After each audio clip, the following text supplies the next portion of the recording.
100 കോടിയാണ്. കേരളം അതിൻ്റെ 20-25% കൊടുക്കേണ്ടതാണ്, കൊടുക്കുമെന്നും പറഞ്ഞിരുന്നു. പക്ഷേ നിവർത്തിയില്ല എന്ന് പറഞ്ഞ് മുഖ്യമന്ത്രി കത്തയച്ച കാര്യവും അദ്ദേഹം പാർലമെൻറ്റിൽ ഓൺ റെക്കോർഡ് പറഞ്ഞിട്ടുണ്ട്. കേൾക്കണോ? അല്ല, അദ്ദേഹം പാർലമെൻറ്റിൽ കള്ളം പറയില്ലല്ലോ. പാർലമെൻറ്റിൽ കള്ളം പറഞ്ഞ് നിങ്ങൾക്ക് അതിന് നോട്ടീസ് കൊടുത്തൂടെ? നോട്ടീസ് കൊടുത്ത് അദ്ദേഹത്തെ രാജിവെപ്പിച്ചൂടെ? എന്തോ ആ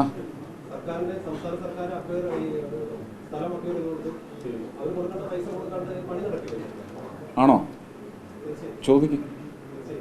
ഒരു വൈറ്റ് പേപ്പർ ഇറക്കാൻ പറ, ഒരു ധവളപത്രം ഇറക്കാൻ പറ, എത്ര കൊടുത്തതെന്ന്. ആ നിർദ്ദിഷ്ട കാര്യസാധ്യത്തിന് പണം കൊടുത്തതിൻ്റെ ഒരു വൈറ്റ് പേപ്പർ ഇറക്കാൻ പറയൂ. അങ്ങ് ഏത് ചാനലാ? എൻ്റെ അമ്മേ,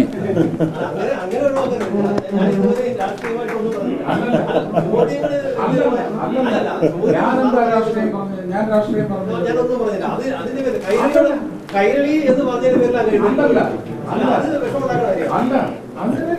കഴിഞ്ഞു, വിഷയം കഴിഞ്ഞു. ആരായിരുന്നു വിഷയം? അതുകൊണ്ട് എഴുതല്ല, അതുമായിട്ട് യാതൊരു ബന്ധവുമില്ല.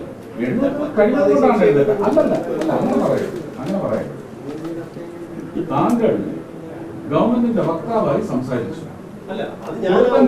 ഒരു ധവളപത്രം ഞാൻ പറഞ്ഞു, നിങ്ങൾ എത്രയാ കൊടുത്തതെന്ന് ധവളപത്രം ഇറക്കൂ. അതുകൊണ്ടാണ് പൂർത്തീകരിച്ചുകൊണ്ടിരിക്കുന്നത്. ഈ നാഷണൽ ഹൈവേ കാസർഗോഡ് മുതൽ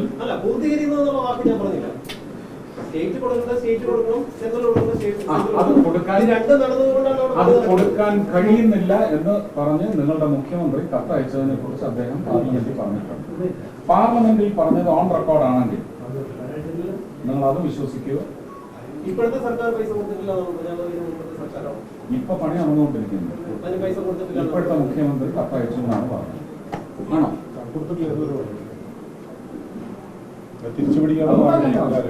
നിങ്ങൾക്ക് മറുപടി ഞാൻ തന്നു കഴിഞ്ഞു. മറ്റേ ഏത് ചാനലിൽ നിന്നാണെന്ന് ചോദിച്ചാൽ ഞാൻ സെൻസ് ചെയ്തിട്ടാണ് ചോദിച്ചത്. അതൊരു വിമർശനമല്ല.